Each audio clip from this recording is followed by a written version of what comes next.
Koordenatu geografikoak.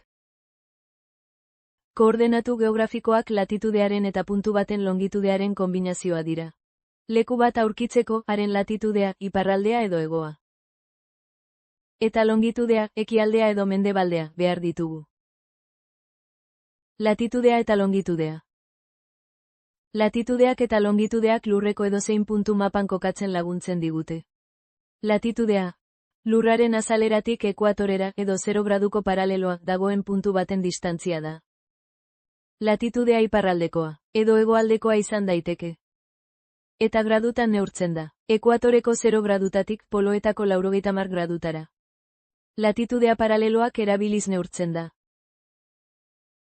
Longitudea. Lurraren azaleratik meridianora edo 0 graduko meridianoa dagoen puntu baten distantzia da. Longitudea ekialdea edo mendebaldea izan daiteke. Eta gradutan neurtzen da, meridianoan 0 gradutatik 180 gradutara. Longitudea meridianoak erabiliz neurtzen da. Paraleloak eta meridianoak. Latitudea eta longitudea neurtzeko lurrari bira ematen dioten irudizko lerro batzuk erabiltzen ditugu, lauki bat osatuz. Paraleloak, lurra horizontalki inguratzen duten irudimenezko zirkuluak dira. Garrantzitsuena ekuatorea da. Lurra bi hemisferiotan banatzen duena. Ipar hemisferioa eta hego hemisferioa.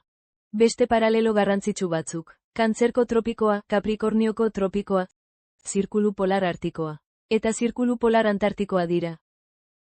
Meridianoak. Polotik polora modu vertikalean doazen zirkulu erdi imaginarioak dira. Garrantzitsuenak meridianoa da.